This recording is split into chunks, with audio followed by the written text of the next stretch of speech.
Hello friends, welcome back to our YouTube channel youth academy. दोस्तों, आपका मेरे YouTube channel में स्वागत है। दोस्तों, इस वीडियो में हम स्टडी करने वाले हैं एक्सीलरेशन। ओके, सो एक्सीलरेशन क्या होता है, फोर्स क्या है, डिस्प्लेसमेंट एंड वर्क, ये काम कैसे करता है, इसके बारे में हम स्टडी करने वाले हैं। दोस्तों, वीडियो स्टार्ट करने से पहले आप मेरे चैनल पर नए हैं तो प्लीज़ चैनल को सब्सक्राइब जरूर कर लें, क्योंकि मैं इसी तरह की एजुकेशनल इंफॉर्मेटिव वीडियो अपलोड करते रहता हूँ। Okay, so let's start the video.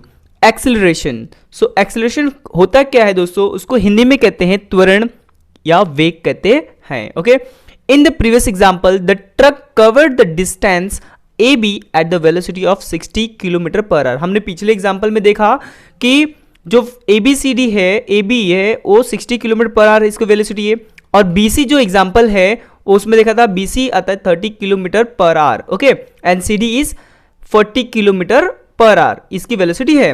So it means that the velocity for the distance C D is greater than the velocity for the distance B C. और हमने देखा कि जो C D का जो वेलोसिटी है वो क्या है, बी सी से ज़्यादा है।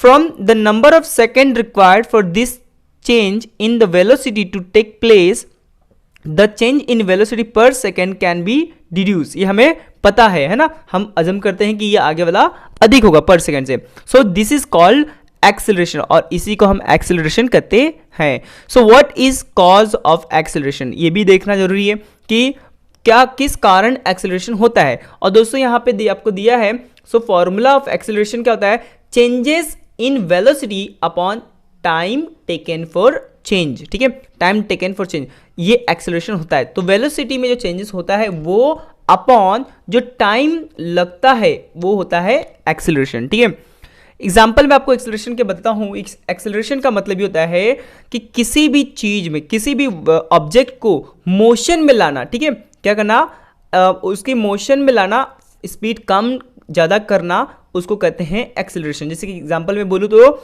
जो हमारा स्कूटी होता है ना, उस स्कूटर होता है, स्कूटर को अगर स्कूटी को हम खींचेंगे, ठीक है, एक्सेलरेट देंगे, ठीक है, एक्सेलरेट देंगे, क्या होगा, वो इसकी स्पीड बढ़ जाती है, और उसको छोड़ देंगे उसका तो क्या होगा, वो इसका स्पीड कम हो जाता है। So you know that the truck driver, जो ट्रक ड्राइवर होता है, इंक्रीज और decrease the velocity of the truck bye means of the accelerator. Obviously क्या होता है कि जब वो एक्सेलरेटर देगा तो उस ट्रक का क्या होता है, इंक्रीज होता है स्पीड, और डिक्रीज होता है छोड़ देगा तो। So you might have seen a toy car that runs on a clockwork spring, है ना। आपने देखा होगा कि जो छोटे बच्चों के जो खिलौने होते हैं वो कैसे काम करते हैं, स्प्रिंग में ना, उस पर क्या करेंगे, उसको ऐसा करेंगे, उस चैन उसको देंगे, खींच देंगे तो क्या होगा, वो कंटिन्यू स्प्रिंग करते रहता है, चलने लगता है ना, आगे आगे ऐसा चलते रहेगा ऐसे। ठीक है, लेकिन जैसे ही इसमें से वो क्या होता है, जब एक्सेलरेशन खत्म हो जाता है तो क्या होता है, वो रुक जाता है। When it is release on a flat floor after winding up the spring it goes in a straight line, है ना, और वो जो टॉय होता है वो आगे आगे ऐसे ऐसे चलने लगता है। ठीक है, ऐसा आगे चलने लगता है। However, when it is hit on one side, और अगर वही जो टॉय है किसी दीवार जाकर टच हो गया, हीट हो गया, चिपक जाता है, तो क्या होता है, वो उसका डायरेक्शन वैसे ही रहता है, स्ट्रेट ही रहता है, वो कहीं चेंज करता नहीं है। It change direction and keeps going, है ना, अगर टच हो गया तो डायरेक्शन चेंज कर देगा, अदरवाइज नहीं तो वो वहीं पे स्टॉप होता है। ठीक है, if it is collide into a wall it stop, और अगर दीवार से जोर से टकरा गया तो क्या हो गया, वो वहीं पे रुक जाता है। ठीक है, it means that the velocity changes, इसका मतलब ये है कि क्या होता है, वेलोसिटी हमेशा चेंज होती रहती है। How something external do it on a football ground, अब समझते हैं, जैसे कि फुटबॉल ग्राउंड है, ठीक है, how does the direction of the ball moving in a straight line and change. आपको पता है जब कोई फुटबॉल ग्राउंड में हम फुटबॉल खेलते हैं, जो फुटबॉल का जो फुटबॉल है उस वो डायरेक्शन कैसे चेंज करता है ना, ये कैसे कहते हैं, we see some player changing it direction by kicking it, और हम देखते हैं कि कोई जो प्लेयर होता है वो किक मारता है और फिर जाके क्या होता है, डायरेक्शन चेंज होता है। When its direction changes the velocity of the ball change, obviously जब डायरेक्शन चेंज होगा तो जो बॉल की जो वेलोसिटी है वो भी क्या होती है, चेंज हो जाती है। दैट इज टू से एन एक्सेलरेशन टेक प्लेस, और इस तरह एक्सेलरेशन होता है। ठीक है, the interaction that brings about the acceleration is called force. Obviously बिना फोर्स के, है ना, किसी भी चीज पे फोर्स अगर नहीं होगा तो एक्सेलरेशन होगा ही नहीं। जैसे कि आपका फ्रेंड आपके बाजू में खड़ा है, आप उस पर फोर्स लगाए ना, धक्का दिए उसको, तो वो तेजी से आगे गिर जाएगा या आगे बढ़ जाएगा, है ना। तो इसका मतलब क्या हुआ कि जब तक ले आपने उस पर फोर्स नहीं लगाया तब तक ले वो आगे नहीं गया, मतलब एक्सेलरेशन नहीं हुआ, वो मूवमेंट में आया, वेग में नहीं आया ना। So force act on body, और फोर्स हमारे शरीर पे काम करता है। ओके फ्रेंड्स, अब देखते हैं दोस्तों, use your brain power. Okay, so यहाँ पे कुछ क्वेश्चन पूछा आपसे, the unit of acceleration is metre per second square, so verify this. आपको ये बताना है कि दोस्तों जो एक्सेलरेशन का जो यूनिट होता है मीटर पर स्क्वायर, इसको ये यही क्यों है, ठीक है, आप इसको वेरीफाई करो। तो बहुत सिंपल दोस्तों, फॉर्मूला आपको पता ही है, यहाँ पे देखिए, यहाँ पे फॉर्मूला है ना, क्या है ये, changes in velocity upon time taken for changes. तो आपको पता है चेंजेस इन वेलोसिटी का जो यूनिट होता है वो क्या होता है, वेलोसिटी का होता है मीटर पर सेकेंड होता है ना, और टाइम का क्या होता है, सेकेंड। तो इसीलिए जब हम एक्सेलरेशन का जो हमारा यूनिट होता है तो मीटर पर सेकेंड, सेकेंड और सेकेंड, सेकेंड का स्क्वायर हो जाता है। देखिए यहाँ पे है ना, क्या है, मीटर पर सेकेंड स्क्वायर, इस तरह हमारा वेरीफाई हो गया। ओके फ्रेंड्स, सो अब देखेंगे कुछ एग्जाम्पल यहाँ पे, ठीक है, और सिर्फ कुछ समझेंगे कि क्या होता है फोर्स एंड एक्सेलरेशन, ठीक है। Take a glass marble and let it roll on a big smooth table top, है ना, गोलियां होती है जो मार्बल्स हम खेलते हैं ना, गोटी, ठीक है, उसको लेना है और एक स्मूथ मार्बल पे क्या करना है, ऐसा छोड़ देना है। After some time its velocity will decrease and it will stop, और कुछ समय तो वो क्या होगा, वो आगे आगे बढ़ते जाएगा और धीरे धीरे क्या होगा, उसका स्पीड जो है, वेलोसिटी क्या होगा, डिक्रीज हो जाएगा, मतलब कम हो जाएगा और बाद में जाकर के रुक जाएगा। वैसे ही देखेंगे on a carrom board too, same carrom board पे वैसे होता है, the carrom coin push by a striker will move forward some distance and then come to a stop. Obviously जब कैरम होता है यहाँ पे, अगर हम यहाँ से स्ट्राइकर से मारेंगे तो जो गोटी है तो कुछ समय वो क्या हो जाती है, आगे बढ़ती जाती है, बाद में धीरे से वो स्टॉप हो जाती है, ठीक है, and then comes to stop. If the coins is push after applying talcum powder to the carrom board, अगर कैरम पे आप टेल्कम पाउडर डालते हैं, है ना, जो कैरम पाउडर होता है वो डालते हैं, तो क्या होगा, it will keep moving for a longer time and then come to a stop. और पाउडर डालने से क्या होता है कि जो इसके बीच में, है ना, कैरम बोर्ड के और गोटी के, है ना, कॉइन्स के बीच में जो फ्रिक्शन होता है वो कम हो जाता है, जिसकी वजह से वो गोटी जो है कॉइन से ज़्यादा टाइम घूमते रहते हैं ऊपर, और बाद में जब उसमें स्पीड कम होता है तब जाकर के क्या होता है, वो कॉइन्स रुक जाते हैं, है ना, बाद में जाकर रुकते हैं। What can be inferred from this? इससे क्या पता चलता है दोस्तों, सिंपल है बहुत, इससे ये पता चलता है कि the velocity of the coin decrease, जब वेलोसिटी स्पीड कम होती है, डिक्रीज होती है, due to the force of friction, किसके कारण कम हुई, फ्रिक्शन, कि दोनों बोर्ड के बीच में फ्रिक्शन होता है, इसकी वजह से वो कॉइन्स रुक जाते हैं, एंड द कॉइन्स स्टॉप, और कॉइन्स रुक जाते हैं। If the friction between the carrom board and the coin is reduce, the coins keep moving for a longer time. Obviously दोस्तों जब कैरम बोर्ड और उस कॉइन्स के बीच में जो फ्रिक्शन है वो कम हो जाएगा तो क्या होगा, वो अधिक समय तक ले वो क्या होता है, उस पर रोल करते रहेगा, है ना, बहुत इजी है। इट वुड मीन दैट, इसका मतलब ये होता है कि if no force of friction is acting on a moving body it will keep on moving with a constant velocity. अगर दोस्तों इससे हमें ये पता चलता है कि अगर किसी चीज पे, है ना, कोई चीज मूवमेंट कर रहा है, अगर उसके ऊपर कोई फ्रिक्शन, है ना, फ्रिक्शन, घर्षण ना हो तो क्या होगा, घर्षण ना हो तो वो कंटिन्यूसली एक ही स्पीड से वो क्या होगा, चलता रहेगा, उसकी वेलोसिटी क्या होगी, कंटिन्यूसली एक ही चीज कांस्टेंट होगा, है ना, कंटिन्यू वही चलते रहेगा, आगे रुकने का नाम नहीं लेगा। So the scientist sir Isaac Newton was the first to study force and the resulting acceleration. Sir scientist हैं सर आइजैक न्यूटन, इन्होंने क्या किया, फोर्स की स्टडी किया और एक्सेलरेशन को फाइंड किया। ओके, तो अब देखते हैं दोस्तों, इसमें कुछ आपको दिया है सर न्यूटन्स के लॉ का, Newton's first law of motion, है ना, गति का प्रथम नियम क्या है, ये इसमें देके रखा है, ये हम जानेंगे, ठीक है। If no force is acting on a body, its velocity does not change, that is the body does not accelerate. Obviously दोस्तों कोई भी चीज पर अगर कोई फोर्स काम नहीं कर रहा है तो वेलोसिटी चेंज होगा क्या?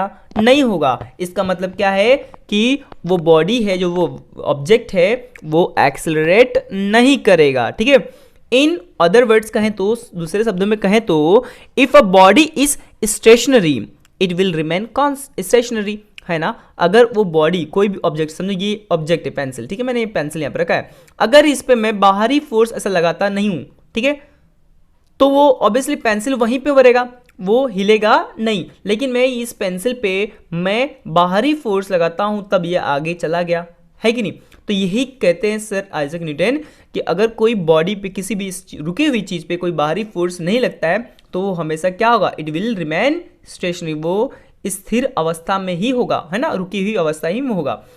If it is in motion it will continue moving with the same velocity and in the same direction। अगर ये चीज क्या होगा, अगर समझ लो यही चीज अगर मोशन में है तो ये इसकी जो वेलोसिटी है वो भी सेम होगी और एक ही दिशा में होगी, क्योंकि वो रुकेगा नहीं, फिर जब तक ले बाहरी फोर्स नहीं लगा तो वो स्टॉप होगा नहीं।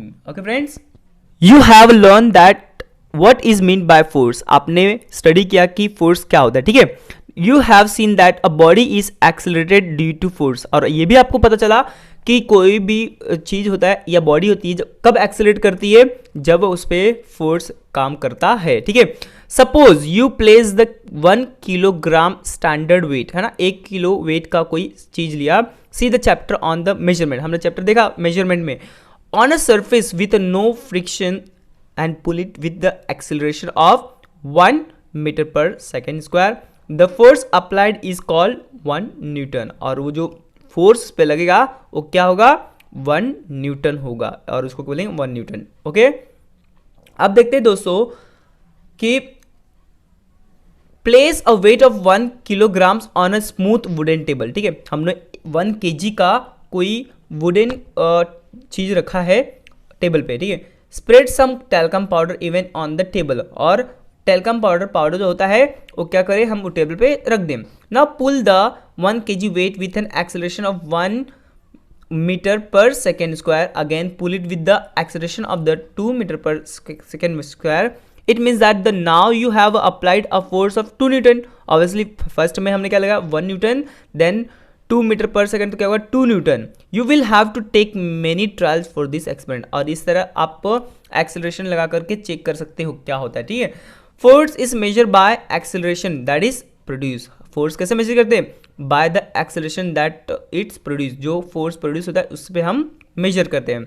We have learn about the relation between the displacement of a body resulting from the force applied to it and the work done. We have also learn about the work energy relationship. हमने ये भी देखा कि work energy relation क्या होता है, and that the ability to do work is called energy, और जो उससे जो एबिलिटी है काम करने की उसको हम एनर्जी कहते हैं, ठीक है। सो अब इसमें हमको ये बताने की कोशिश कर रहे हैं कि फोर्स, डिस्प्लेसमेंट एंड वर्क ये कैसे काम करता है। इसमें हम सीखेंगे जैसे कि वर्क जो होता है, in the figure alongside a string attach to a wooden block on a table. Okay, आपको दिख रहा है कि ये जो स्ट्रिंग है, रस्सी है, ये वुडन ब्लॉक है, लकड़ी का टुकड़ा, इससे अटैच है, ठीक है। It pass over pulley and try to a weight, है ना, और इसे ये पुली से, पुली मतलब एक तरह घिरनी बोलते हैं ना, कुछ भारी वजन खींचने के लिए ये इस्तेमाल किया जाता है ना, ये काम हमारा आसान कर देता है। On applying a sufficient weight the block will be seen to move. अगर ये आपको देखा कि ये खींचने की कोशिश कर रहा है, ठीक है, weight. Which force is being applied here, कौन सा फोर्स यहाँ पे काम करता है, and how can this force be increase, and what will happen on the applying more force, when can we say that the work is done by applied force। दोस्तों simple है, अगर ये वेट जो है, अगर ये वेट अगर ज़्यादा होगा, ठीक है, तो ये क्या होगा, ये इसको नीचे खींच लेगा, ठीक है। अगर इसका वेट, ये वेट इससे कम है तो ये पुल कर नहीं पाएगा, ठीक है। ऑब्वियसली दोस्तों कोई भी चीज़ को नीचे अगर हम लोग डालते हैं, ये पुली है, ये आसान कर देता है, ठीक है, चाहे कितना भी हो ये नीचे खींच लेगा, मतलब यहाँ पे फोर्स अप्लाई हो रहा है, ठीक है। If the block move forward, अगर ये समझो, आप समझ लो एग्जांपल मैं बताता हूँ कि अगर ये ब्लॉक आगे काम कर रहा है, कौन सा, ये ब्लॉक, ठीक है, ये ब्लॉक आगे जा रहा है समझ लो, we can say that the has been displace, इसका मतलब हम कह सकते हैं कि अपना यहाँ पे डिस्प्लेसमेंट हुआ है ना, अगर वो पोजीशन ब्लॉक चेंज कर रहा है आगे गया, इसका मतलब डिस्प्लेसमेंट हुआ।